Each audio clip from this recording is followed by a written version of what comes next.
من نہ دانم عزو شان فاطمہ کعبہ من آستان فاطمہ.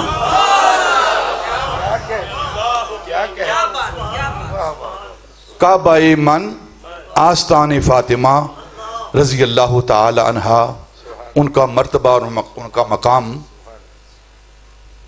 وہ اللہ جانتا ہے، اللہ کا رسول جانتا ہے، اور پھر جو سیدہ پاک کے غلام ہیں ان کی عظمت کو وہ ہمیشہ سلام کرتے ہیں.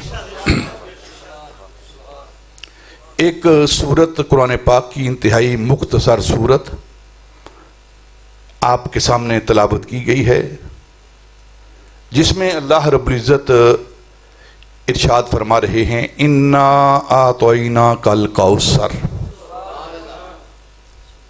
اپنے محبوب سے اللہ رب العزت فرما رہے ہیں اے محبوب ہم نے آپ کو کوثر عطا فرمائی. ہم نے آپ کو کوثر عطا فرمائی. یہ کوثر کیا ہے؟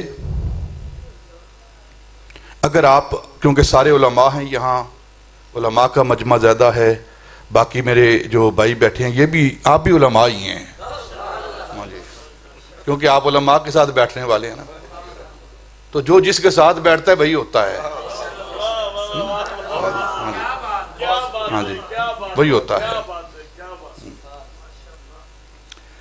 علماء نے لکھا ہے کہ اس کوثر سے مراد خیر کثیر ہے. خیر کثیر ہے، یا اس سے مراد جنت کی وہ نہر کوثر ہے. پھر اگر تفاسیر کا مطالعہ کریں تو علماء نے لکھا ہے کہ اس سے مراد، کوثر سے مراد وہ نبوت ہے، وہ رسالت ہے، وہ قرآن ہے، وہ شریعت ہے، وہ نبی پاک صلی اللہ علیہ وسلم کو جو تمام انبیاء پر فضیلت عطا کی ہے، افضلیت عطا کی ہے. اس کوثر سے مراد وہ افضلیت اور فوقیت ہے. سارے معانی، ساری تعویلات، ساری تفسیرات، سارے مفاہیم جو مفسرین نے بیان فرمائے ہیں ہمارے سر پر ہیں. ان کا علم ہمارے سر پر ہے، ہماری آنکھوں پر ہے جو انہوں نے بیان فرمایا ہے. لیکن ایک بات جو سیاق و سباق کے ساتھ تعلق رکھتی ہے اور جو اس کا اصلی مصداق ہے وہ بیان کیا گیا ہے، اور اس کو بیان کرنے والے حضرت امام فخر الدین رازی، اللہ ان سے راضی ہو. آپ نے فرمایا کہ اس جگہ جو اللہ رب العزت نے یہ فرمایا ہے کہ ہم نے آپ کو کوثر عطا فرمائی، تو اس کوثر سے مراد سیدہ طیبہ طاہرہ سیدہ فاطمہ الزہرا ہیں.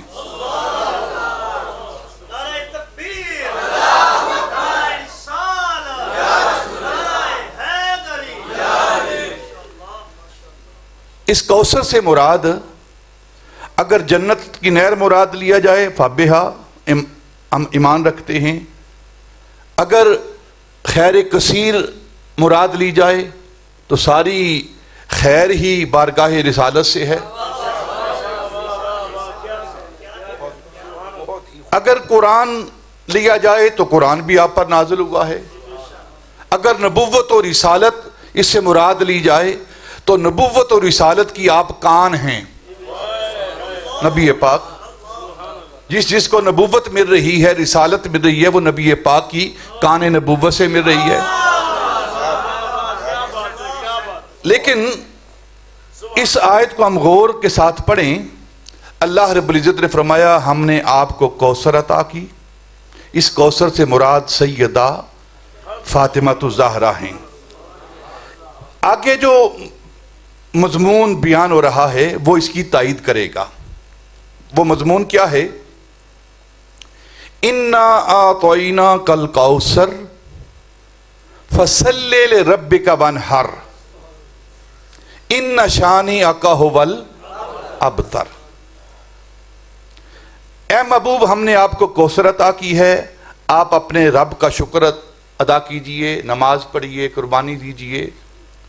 ان شانئک ھو الابتر، آپ ابتر نہیں، وہ ابتر ہیں۔ ابتر کا کیا معنی ہوتا ہے؟ ابتر کا معنی ہوتا ہے جڑ کٹا،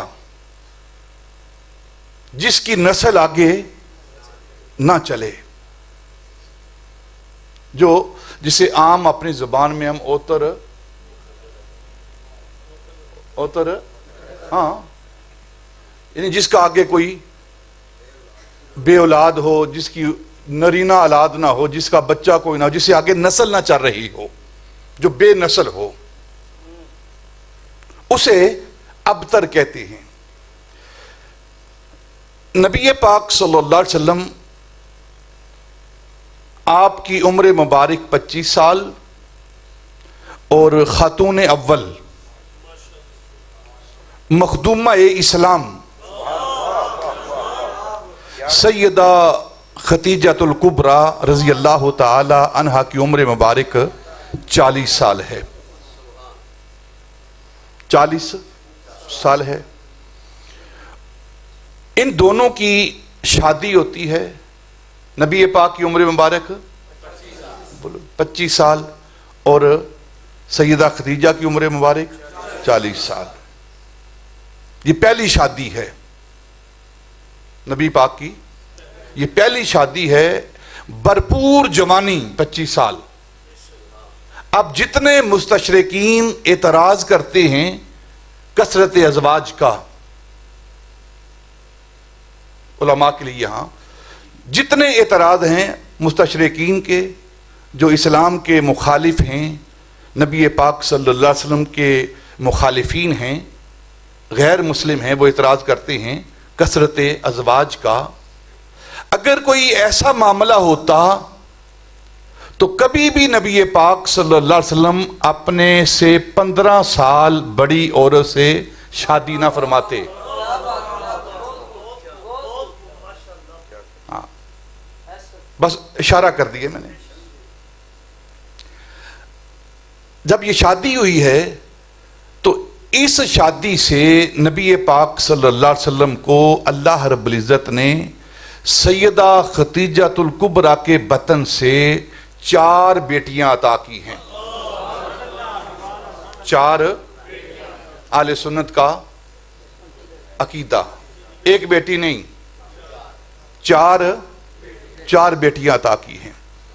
سیدہ زینب، سیدہ رقیہ، سیدہ ام کلثوم اور سیدہ فاطمہ الزہرا۔ آپ چوتھے نمبر پر سب سے چھوٹی بیٹی ہیں، سب سے چھوٹی بیٹی ہیں، اپنی بہنوں میں سب سے چھوٹی بہن ہیں، اور 2 بیٹے سیدہ پاک کے بطن سے، ایک قاسم اور دوسرے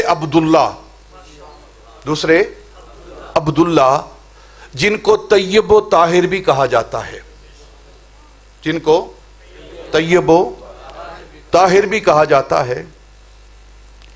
یہ 2 بیٹے اللہ رب العزت نے اپنے محبوب کو سیدہ خدیجۃ الکبریٰ کے بطن سے عطا فرمائے، اور ایک بیٹا حضرت ماریہ قبطیہ، ان کے بطن سے حضرت بولو نا، بیٹا جو عطا ہوا ہے، کیا نام ہے اس کا؟ حضرت ابراہیم۔ ماشاءاللہ، حضرت ابراہیم یہ حضرت ماریہ قبطیہ کے بطن سے۔ یہ کون بیٹے ہیں؟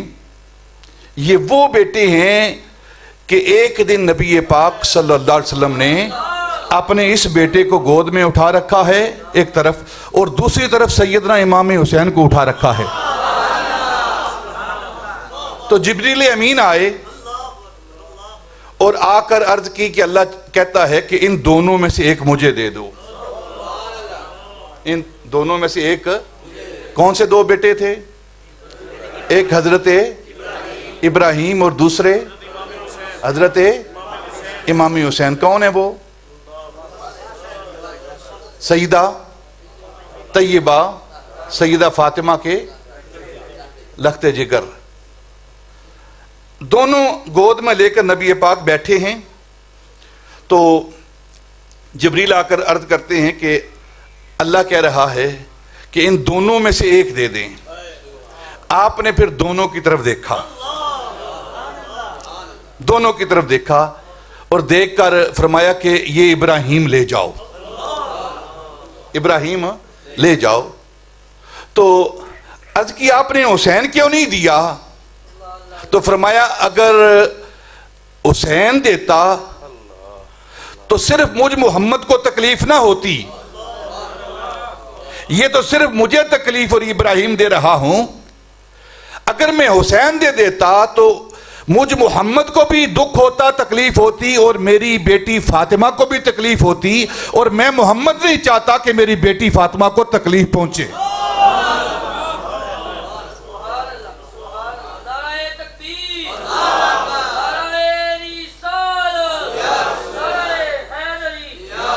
جزاک اللہ. تو اللہ رب العزت نے اپنے محبوب کو 4 بیٹیاں اور 2 بیٹے سیدہ پاک کے، سیدہ خدیجہ کے بطن سے عطا فرمائے، اور ایک بیٹا حضرت ابراہیم حضرت ماریہ قبطیہ کے بطن سے عطا فرمایا. اب جب پہلا بیٹا تھوڑا چلنے پھرنے کے قابل ہوا، حضرت قاسم، تو شہید ہو گئے، وہ وصال کر گئے. کافر مشرکین مکہ بڑے خوش ہوئے، بغلیں بجائیں کہ محمد دین لے کر آیا ہے، اپنا ایک مشن لے کر آیا ہے، تو اس کے مشن کو چلانے والا کوئی نہیں رہا. یہ جو پیغام لے کر آیا ہے، جو مشن لے کر آیا ہے، یہ خود بخود اس کے جانے کے ساتھ ختم ہو جائے گا. اللہ نے دوسرا بیٹا دے دیا، حضرت عبداللہ.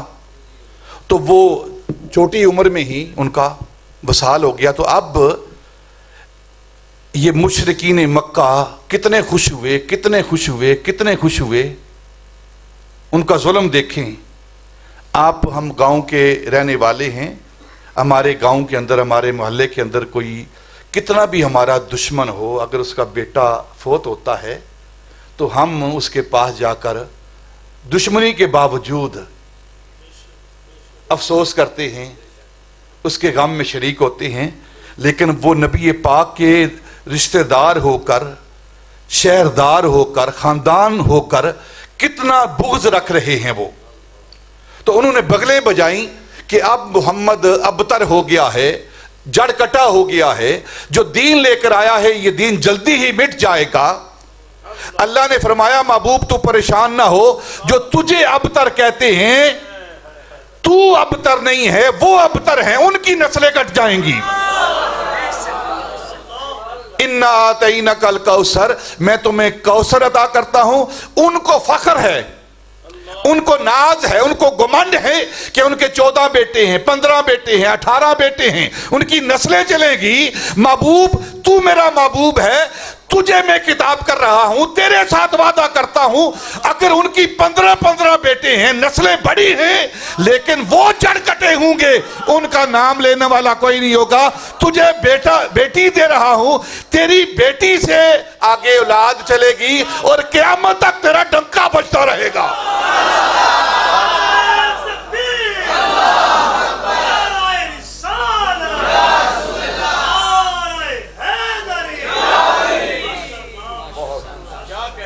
یہ بھی نبی پاک کا معجزہ ہے.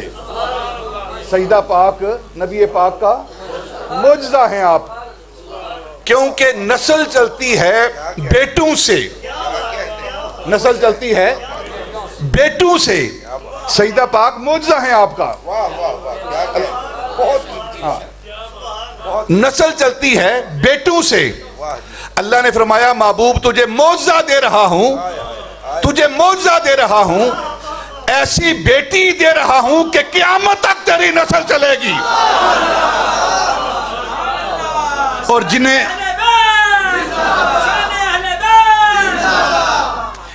گمنڈ ہے نا اپنی اولاد پر، کثرت اولاد پر، کہ 14 بیٹے ہیں 18 بیٹے ہیں، ان کفار کیسے ہی معاملہ تھا مشرکین کا، کسی کے 12 بیٹے ہیں، کسی کے 14 بیٹے ہیں، کسی کے 18 بیٹے ہیں، جن کو یہ گمنڈ ہے نا کہ ان کے بیٹے بہت زیادہ ہیں لہذا قیامت تک ان کی نسل چلے گی، میں اگر انہیں ابتر نہ کروں محبوب تیری قسم تو مجھے خدا نہ کہنا۔ پھر ایسا ابتر کیا، بیٹی عطا فرمائی، اس بیٹی سے 2 بیٹے پیدا ہوئے، 2 بیٹے پیدا ہوئے، ایک کا نام حسن اور دوسرے کا نام حسین۔ محسن کوئی نام نہیں ہے ادھر، ہاں جی، ویسی گھڑی ہوئی باتیں ہیں یہ کہ زور سے سیدہ پاک کے پیڑ پر لات ماری گئی ہے تو وہ محسن پیڑ کے اندر ہی شہید ہو گیا ہے، یہ سب جھوٹی باتیں ہیں۔ اور لات ماری ہے سیدنا فاروق اعظم نے پیٹ میں، تو مولا علی کہاں تھے؟ کہاں تھے وہ؟ یار اس گاؤں کا کمزور سے کمزور آدمی نا، کمزور سے کمزور، اگر اس کی عزت پر حملہ ہو نا، چلو آدمی کی بات چھوڑیں یار، یہ جو مرغی ہے نا مرغی، اس کے بچوں پر اگر کوئی بلی حملہ کرے تو مرغی آگے سے، تو وہ تو شیر خدا ہیں، مولا علی وہ شیر خدا ہیں، ہے نہیں مانا آپ کا وہ شیر خدا ہیں، قوت پروردگار ہیں۔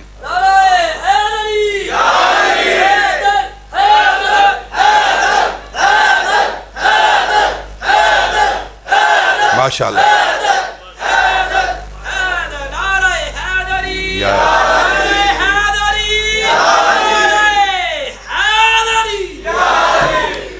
دو بیٹے سیدہ پاک کے بطن سے، ایک حسن اور دوسرے حسنین جسے کہتے ہیں۔ حسنین کے نین پہ دو نین تصدق، حسنین کے 2 نین پہ 100 نین تصدق، 100 نین تو کیا چیز ہے، کونین تصدق۔ 2 بیٹے، ایک حسن اور ایک حسین۔ اب سیدنا امام حسن پہلے شہید ہو گئے، اس کے بعد کربلا میں سیدنا امام حسین شہید ہو گئے۔ اہل بیت اطہار کے سارے افراد سارے کے سارے شہید ہو گئے، ایک ہستی باقی بچی، ایک ہستی باقی بچی۔ وہ کون تھے؟ زین العابدین۔ ان کے صدقے قیامت تک زین العابدین آتے رہیں گے۔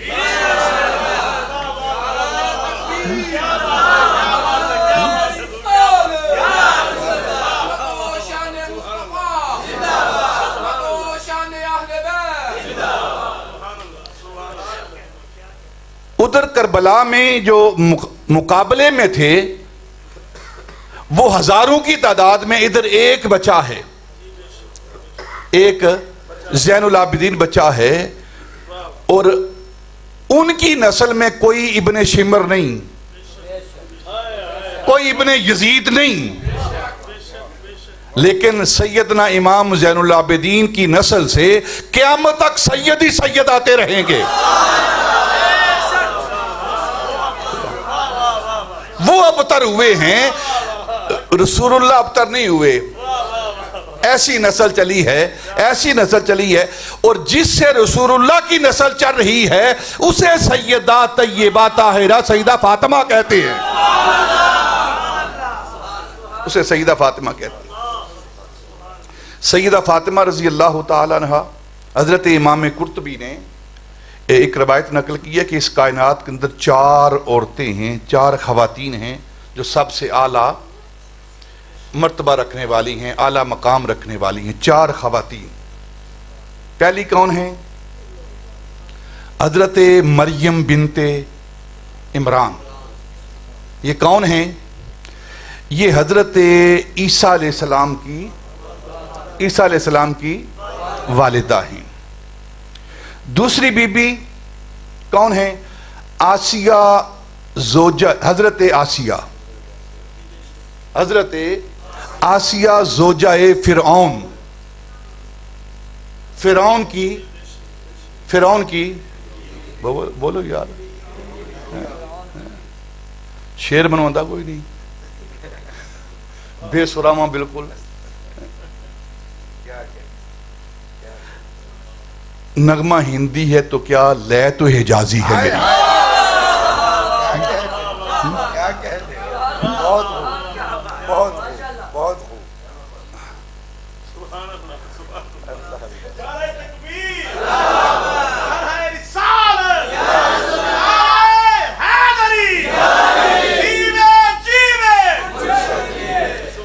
دوسری خاتون جو کائنات کی خواتین میں سب سے اعلیٰ مقام رکھنے والی ہے، وہ دوسری خاتون سیدہ حضرت آسیہ زوجہ فرعون کی بیوی اور فرعون موسیٰ کی بیوی، ٹھیک ہے۔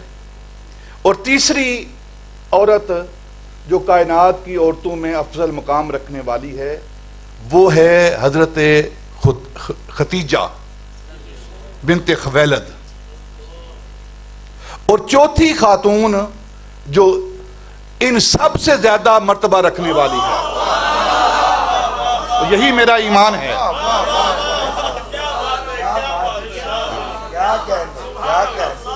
اور وہ ہے سیدہ طیبہ طاہرہ سیدہ فاطمہ الزہرا۔ اب یہ 4 خواتین، ان کو جو مرتبہ ملا ہے، کائنات کی خواتین سے اعلیٰ ہو چکی ہیں، تو ان کو یہ مرتبہ ملا کیوں ہے؟ ان کو یہ مرتبہ اس لیے ملا ہے کہ حضرت مریم یہ ماں ہیں حضرت عیسیٰ کی، انہوں نے پرورش کی ہے حضرت عیسیٰ کی۔ حضرت عیسیٰ کی پرورش کرنے کی وجہ سے وہ کائنات کی عورتوں میں ممتاز ہو گئی ہے۔ اور حضرت آسیہ، ان کو یہ مرتبہ کیوں ملا ہے؟ فرعون کی بیوی ہیں، یہ پرورش کرنے والی ہیں حضرت موسیٰ کی، ایک حضرت عیسیٰ کی پرورش کرنے والی، اور حضرت عیسیٰ بھی رسول ہیں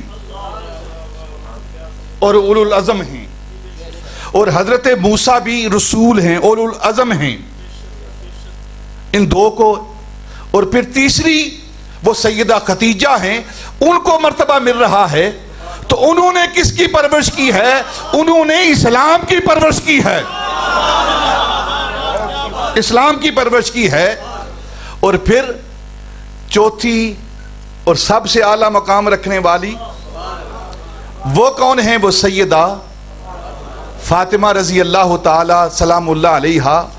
تو انہوں نے کس کی پرورش کی ہے؟ انہوں نے پرورش کی ہے سیدنا امام حسین کی، سیدنا امام حسین کی۔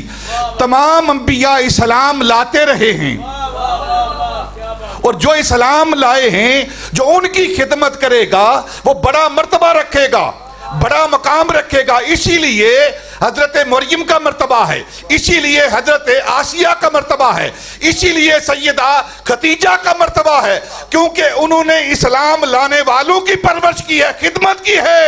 اور سیدہ فاطمہ نے اس ہستی کی پرورش کی ہے جس نے اسلام کو بچایا ہے۔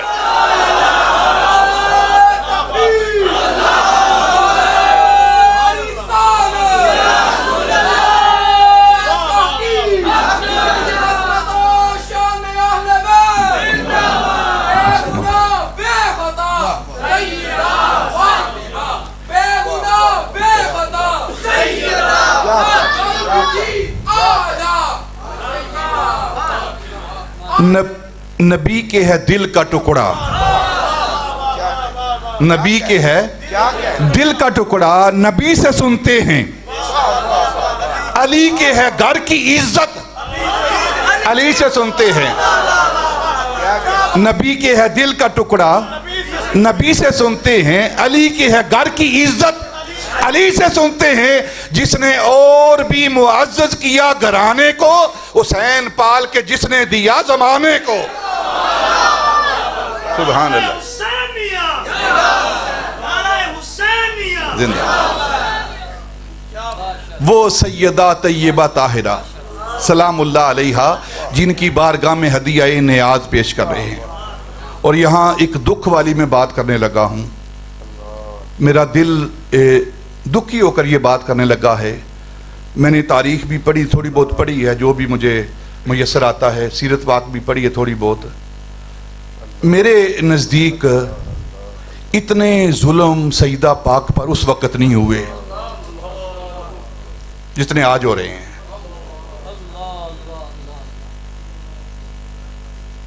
بڑے ظلم ہوئے ہیں اس وقت بھی، لیکن جو آج ہو رہے ہیں نا، سیدہ پاک کو موضوع سخن بنایا جا رہا ہے، مناظرہ ان پر کیا جا رہے ہیں۔ تمہیں یہ جرت کیوں نہیں پڑتی کہ اپنی ماں، اپنی بہن، اپنی بیٹی پر بات کرو؟ اس ہستی پر تم باتیں کر رہے ہو، ان کی طرف نسبتیں کر رہے ہو، ان کو موضوع سخن بنا رہے ہو۔ ایسی ہستی کہ جس کے سر کے بالوں کو کبھی آسمان نے نہیں دیکھا، جس کے پاؤں کے تلووں کو کبھی زمین نے نہیں دیکھا، اس پر اپنی زبانیں دراز کی جا رہی ہیں اور مناظرے کیے جا رہے ہیں۔ جو بطول ہستی ہے، جن کی اجازت کے بغیر فرشتے بھی، جبریل امین بھی ان کے گھر اندر داخل نہیں ہوتے، اور انہیں باہر میدان میں کھڑا کیا جا رہا ہے۔ کچھ تو شرم ہونی چاہیے۔ وہ رسول پاک کی بیٹی صاحبزادی، وہ نبی پاک کی لخت جگر، پردہ کتنا ہے ان کا؟ آسمان نے کبھی سر کے بال نہیں دیکھے، زمین نے کبھی پاؤں نہیں دیکھے، تلوے نہیں دیکھے، تلوے مبارک۔ اس پر ایک تاریخ اور سیرت کی کتابوں میں روایت آتی ہے کہ ایک دن، حدیث کی کتابوں میں بھی یہ بات ہے، ایک دن سارے صحابہ نبی پاک صلی اللہ علیہ وسلم کی بارگاہ میں حاضر ہیں، بیٹھے ہوئے ہیں، نبی پاک تشریف فرما ہیں۔ تو آپ نے فرمایا، میرے صحابہ میں تم سے ایک بات پوچھنا چاہتا ہوں، تم سے ایک سوال کرنا چاہتا ہوں۔ سارے بیٹھ کے چپ کر کے، خاموش ہو کے، سر نیچے کر کے، کیونکہ اللہ کا رسول، اللہ کا نبی سوال کرنے لگا ہے۔ تو پوچھا، میرے صحابہ بتاؤ کہ عورت کی سب سے بڑی خوبی کیا ہے؟ عورت کی سب سے بڑی خوبی کیا ہے؟ سب سے بڑی شان کیا ہے؟ سب سے بڑا اس کا مقام کیا ہے عورت کا؟ اب سارے دیکھنے لگے ایک دوسرے کی طرف، ہر ایک نے اپنے علم کے مطابق جواب دیا۔ آپ نے سنا، بٹھا دیا۔ دوسرے نے جواب دیا، عورت کی خوبی اس کا حسن ہے۔ کسی نے جواب دیا، اس کا حیا ہے، اس کا پردہ ہے، اس کی تابعداری ہے۔ جو جس کے ذہن میں آیا، صحابہ نے ان کا جواب دیا، نبی پاک بٹھاتے رہے۔ یعنی کہ آپ جو پوچھنا چاہتے تھے نا، وہ آپ تک پہنچ نہیں رہا تھا۔ پاس ہی مولا علی بیٹھے ہوئے تھے، اٹھ کر فوراً اندر چلے گئے، ساتھ ہی تو گھر تھا نا۔ اندر گئے تو اندر جا کر پوچھا خاتون جنت سے، فاطمہ یہ بتاؤ کہ عورت کی سب سے بڑی خوبی کیا ہے؟ تو فرمایا کہ عورت کی سب سے بڑی خوبی یہ ہے، عورت کی سب سے بڑی خوبی، ایک خوبی یہ ہے کہ اس پر کسی نامحرم کی نظر نہ پڑے۔ بڑی خوبی ہے یہ، کسی نامحرم نے اس کو نہ دیکھا ہو، یہ بڑی خوبی ہے۔ سیدہ نے جواب دیا کہ عورت کی اس سے بڑی خوبی کیا ہے کہ اس کی نظر کبھی کسی نامحرم پر نہ پڑی ہو، اس کی نظر بھی کسی نامحرم پر نہ پڑی ہو، یہ عورت کی سب سے بڑی خوبی ہے۔ مولا علی آئے، چپکے سے آ کر بیٹھ گئے اور ہاتھ کھڑا کر دیا، ہاتھ کھڑا کر دیا۔ آپ نے دیکھا، دیکھ کر فرمایا، اور پھر مسکرائے بھی کہ علی جواب دینے لگا ہے، تو فرمایا ہاں علی بتاؤ کیا خوبی ہے؟ تو عرض کی یا رسول اللہ عورت کی سب سے بڑی خوبی یہ ہے کہ اس کی نظر کسی غیر محرم پر نہ پڑی ہو۔ آپ نے فرمایا علی یہ تیرا جواب نہیں، یہ تیرا جواب نہیں، جس نے جواب دیا ہے میں جانتا یہ کس کا جواب ہے۔ اس نے اپنی عملی زندگی سے یہ ثابت کیا ہے۔ ایک دن نبی پاک صلی اللہ علیہ وسلم تشریف ہم اپنے گھر، تو حضرت عبداللہ بن مکتوم جو نبینے صحابی تھے وہ گھر کے اندر تشریف لائے، تو سیدہ پاک نا دوڑ کے پردے کے پیچھے چلی گئی، پردے کے پیچھے چلی گئی۔ جب وہ آپ نے محسوس کیا کہ سیدہ پاک پیچھے چلی گئی ہیں نبی پاک نے، تو ان کو جلدی فارغ کر کے حضرت عبداللہ بن مکتوم کو جلدی فارغ کر کے تو آپ آئے، بیٹی کیا بات ہوئی؟ آپ فوراً پردے میں پیچھے چلی گئی ہیں، وہ تو نبینے ہیں، وہ تو نبینے ہیں، وہ دیکھ نہیں سکتے۔ عرض کی ابا جان وہ نہیں دیکھ سکتے، میں تو دیکھ سکتی ہوں، میں تو دیکھ سکتی ہوں، وہ سیدہ پاک ہیں۔ اور یہاں عقیدے کی بات بھی سماعت کر لیں، اہل سنت کا عقیدہ کیا ہے؟ ہمارا یہ عقیدہ ہے کہ معصوم صرف انبیاء ہیں، لباس بشریت میں، لباس بشریت میں انبیاء معصوم ہیں، باقی سب وہ اصحاب رسول ہوں، آل رسول ہوں یا اولیاء امت ہوں، وہ محفوظ ہیں۔ وہ کیا ہیں؟ محفوظ ہیں۔ یہی عقیدہ ہے اہل سنت کا، یہی عقیدہ ہے اہل سنت کا۔ وہ سیدہ پاک ہوں، حسن حسین ہوں، صحابہ رضوان اللہ تعالی علیہم اجمعین ہوں، یہ سارے کے سارے محفوظ ہیں، اللہ تعالیٰ ان کی حفاظت کرنے والا ہے۔ اور اہل بیت اطہار ان کا جو حصار ہے وہ تطہیر کا حصار ہے، تطہیر کا حصار ہے ان پر، یہ اہل سنت کا عقیدہ ہے۔ دوسری بات، ایک اور بات، کیونکہ یہ فتنے کا دور ہے، فتنے کا دور ہے، اس میں ہمیں اپنے ایمان کو، اپنے عقیدے کو، اس کی حفاظت کرنی پڑے گی ہمیں، کیونکہ نجات جو ہے، نجات اس کا دار و مدار صرف عمل نہیں، صرف عمل نہیں ہے، نجات کا دار و مدار عقیدہ ہے، نجات کا دار و مدار عقیدہ ہے، بیس جو ہے عقیدہ ہے۔ اور میں یہ ایک جملہ کہتا ہوں کہ ایک ہے عقیدہ اور ایک ہے عقیدت، ایک ہے عقیدہ اور ایک ہے عقیدت۔ ہر وہ عقیدت قابل قبول ہے جو عقیدے کے تحت ہے، بس ہر وہ عقیدت، سمجھاری بات کی نہیں آ رہی؟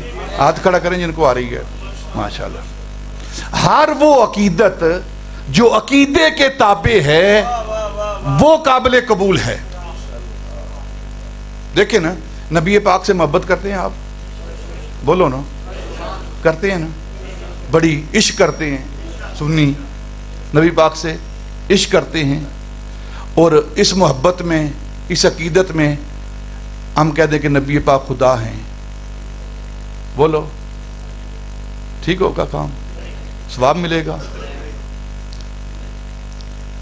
عقیدہ یہ ہے کہ نبی پاک اللہ کے رسول ہیں، اللہ کے نبی ہیں،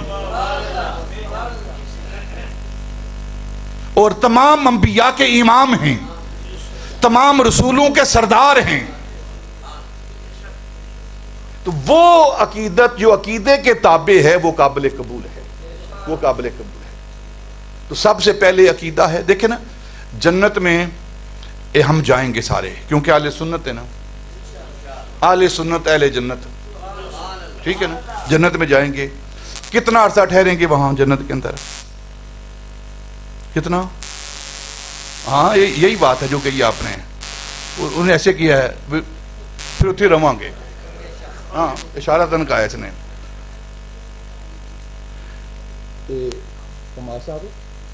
ان کا عمل اشارہ تو نفس سے ثابت ہوا ہے،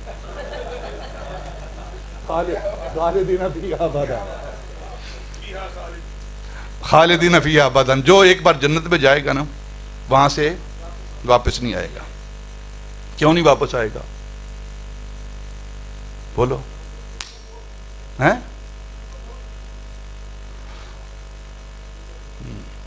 یہ جڑے نبی پاک نو مردہ کہندے نا، نبی پاک جنت ہی نہیں گئے؟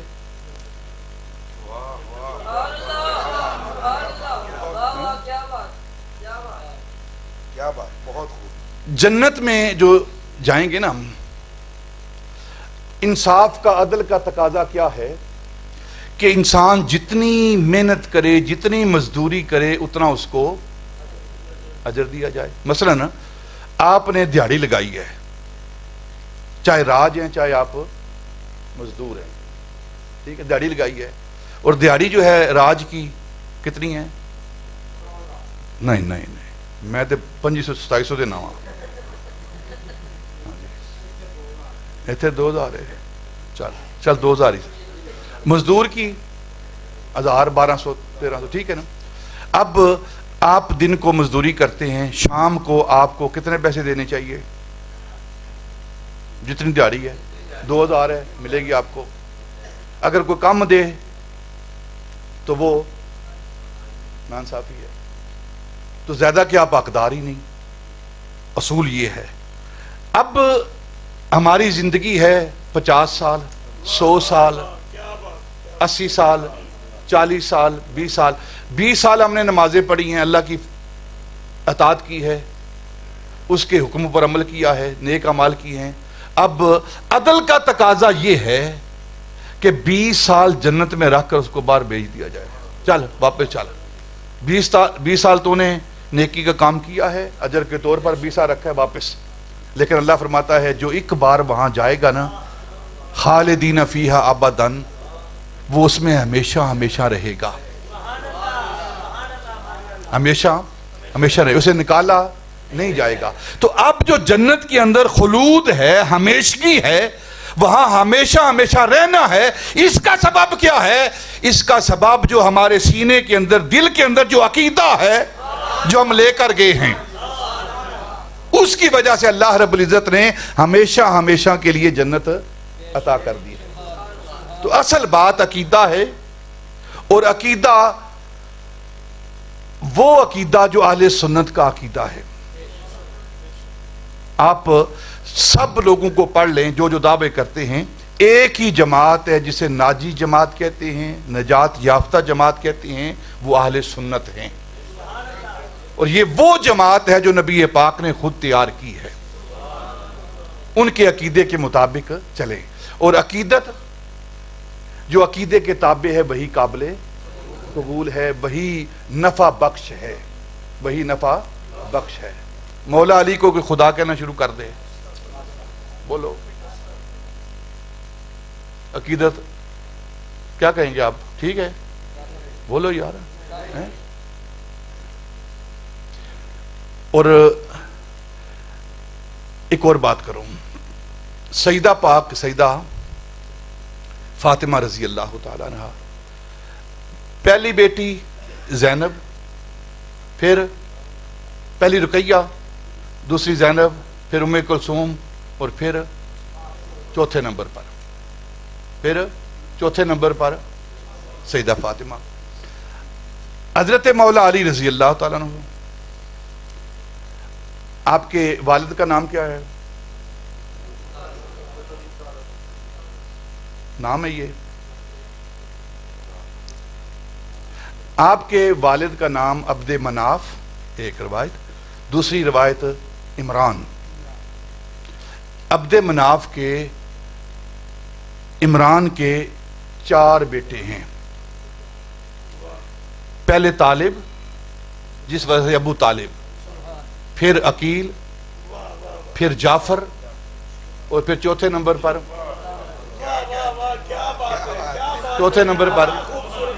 جب فطرت نے انہیں چوتھے پر رکھا ہے، اللہ پہلے پیدا کرتا علی کو، جب فطرت نے چوتھے پر رکھا ہے تو پھر یہی اہل سنت کا عقیدہ ہے. اور اہل سنت وہی ہیں جو اللہ رب العزت کے حکم کے مطابق اس کی فطرت پر عمل کرنے والے ہیں. سیدہ پاک کی غلامی اللہ تعالیٰ ہمیں عطا فرمائے. کائنات کی ساری عزتیں، ساری رفعتیں، ساری بلندیاں اگر کسی کو ملیں گی تو وہ سیدہ پاک کے قدموں سے ملے گی. وہ ایسی بارگاہ ہے، ایسی اللہ رب العزت کی مقبول وہ ہستی ہے کہ عزتیں برکتیں ان کے قدموں سے نکلتی ہیں. ان کے قدموں سے ہٹ کر، ان کی ذات سے ہٹ کر اگر کوئی عزتیں تلاش کرے گا تو ذلت اور رسوائی اس کا نصیبہ ہوگا. عزت نہیں ملے گی، اسے عزت نہیں ملے گی. یہ سیدہ پاک ایسی ہستی ہیں، نبی پاک کی لاڈلی ہیں، وہ لاڈلی ہیں نبی پاک کی، جن کے لیے نبی پاک جب وہ آتے تو اٹھ کر کھڑے ہو جایا کرتے تھے، کھڑے ہو جایا کرتے تھے. وہ سیدہ پاک ہیں. ہمیں ان کی سچی اور سچی اللہ غلامی عطا فرمائے. اہل بیت اطہار کا ادب و احترام عطا فرمائے. ان کے ساتھ محبت اور مودت عطا فرمائے. اور جو نبی پاک کے اصحاب ہیں، اصحاب رسول ہیں، اللہ تعالیٰ ان کا ادب ہمارے سینوں کے اندر رکھے، ان کی غلامی ہمارے سینوں کے اندر رکھے. اور ہم اہل سنت ہیں. ہمارا عقیدہ کیا ہے؟ جب صحابہ کا نام آتا ہے، آخری بات کرتا ہوں، آخری جملہ، جب صحابہ کا نام آتا ہے تو اہل سنت اپنے سر جھکا دیتے ہیں ان کے سامنے. اہل سنت ان کے سامنے اپنے سر جھکا دیتے ہیں. اور جب اہل بیت اطہار کا نام آتا ہے تو اہل سنت اپنے سروں کے ساتھ ساتھ اپنے دل بھی جھکا دیتے ہیں، دل بھی جھکا دیتے ہیں. ہماری ایک آنکھ اصحاب ہیں اور دوسری آنکھ اہل بیت اطہار ہیں. اور جو ایک آنکھ والا ہو سے کانا کہتے ہیں، کانا کہتے ہیں. جو صرف اصحاب کو لیتا ہے اور معاذ اللہ اہل بیت اطہار کی توہین کرتا ہے، ان کے ساتھ برا رویہ رکھتا ہے، تو وہ عقیدے کا کانا ہے. اور جو صرف اہل بیت اطہار کو لیتا ہے اور صحابہ پر بھونکتا ہے، وہ بھی کانا ہے. بینا وہی ہے جس کی دونوں آنکھیں ہیں، ایک آنکھ صحابہ اور دوسری آنکھ اہل بیت اطہار. صحابہ پر سر جھکتے ہیں، اہل بیت اطہار پر سر کے ساتھ ساتھ دل بھی جھکتے ہیں. اور اہل بیت اطہار کی محبت، مجددی عقیدہ. مجھے 11 بجے کا کہا تھا، گھڑی کھڑی ٹھیک ہے نہیں، 11 بجے کہا تھا کہ 11 بجے سے پہلے دعا کریں گے، انشاءاللہ پہلے ہی کریں گے دعا. مجددی عقیدہ کیا ہے اہل بیت اطہار کے حوالے سے؟ حضرت امام ربانی رضی اللہ تعالیٰ فرماتے ہیں کہ میرے والد حضرت شیخ عبد الاحد چشتی، ہم نقشبندی مجددی بعد میں ہیں، چشتی پہلے ہیں ہم. ہاں جی، کہتے میرے والد حضرت امام ربانی، میرے والد ہمیں تلقین کرتے بیتے اہل بیت کی محبت کو لازم جانو، اہل بیت کی محبت کو لازم جانو. تو یہ آپ بیان فرماتے رہتے، کہتے رہتے.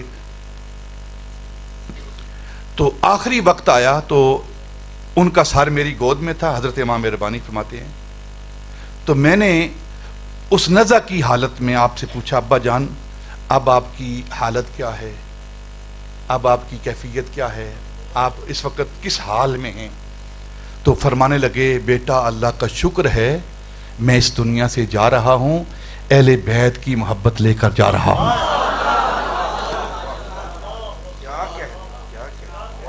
اللہ کا شکر ہے. الاعمال بالخواتیم، حماد یہی ہے نا؟ ہاں،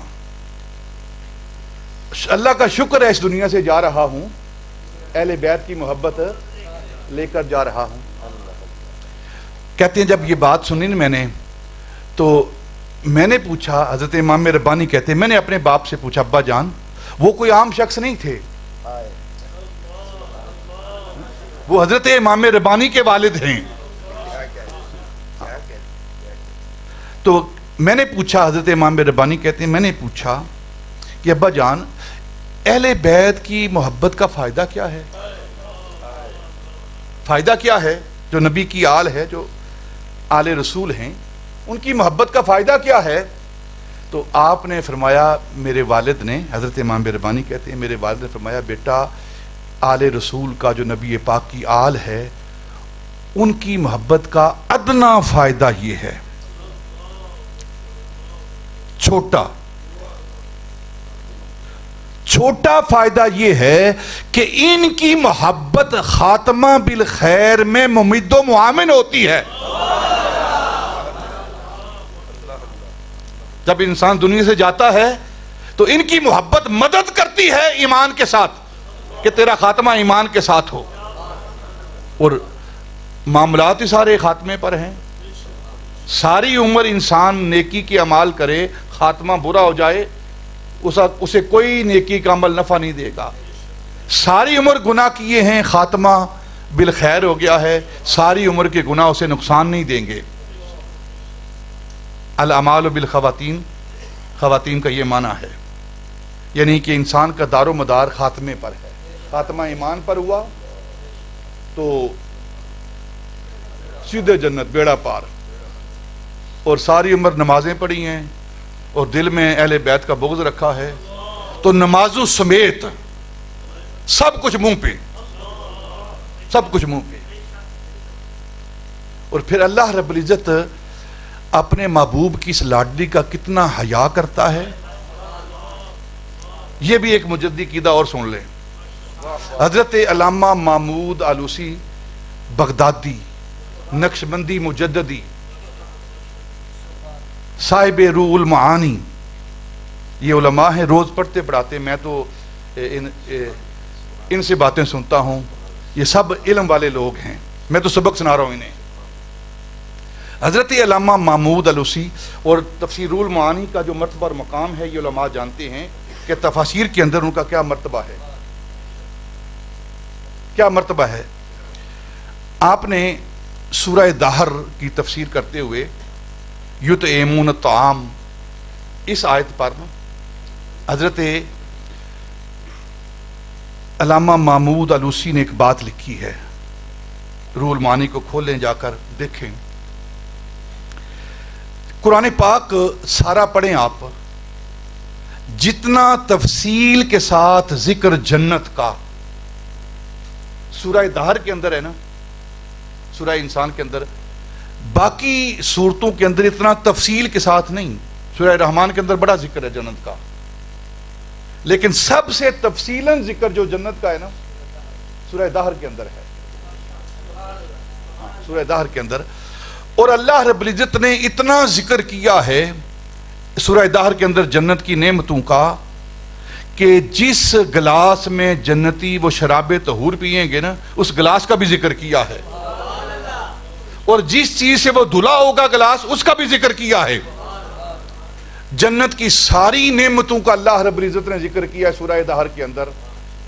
باغوں کا ذکر کیا ہے، پھلوں کا ذکر کیا ہے، نہروں کا ذکر کیا ہے، غلمان کا ذکر کیا ہے، پھولوں کا ذکر کیا ہے، وہاں کی آب و ہوا کا ذکر کیا ہے، سارے جو تکیے لگتے ہیں ان تکیوں کا ذکر کیا ہے، جس انداز میں جنتی بیٹھیں گے سب ذکر کیے ہیں تفصیل کے ساتھ۔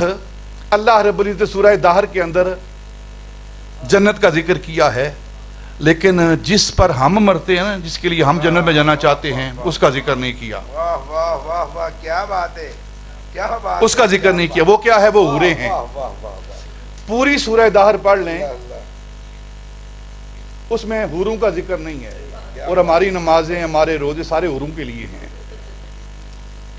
اللہ، ہاں، کہ وہاں حوریں ملیں گی، اور سوال کرتے ہیں کتنی ملیں گی، پوچھتے رہتے ہیں چپکے سے علماء سے آگے ساری نعمتوں کا اللہ نے ذکر کیا ہے لیکن حوروں کا ذکر نہیں کیا. پڑھیں جا کر, پڑھیں جا کر. تو حضرت علامہ محمود علوسی بغدادی کہتے ہیں کہ اللہ نے ساری نعمتوں کا ذکر کیا ہے تو پھر حوروں کا ذکر نہیں کیا.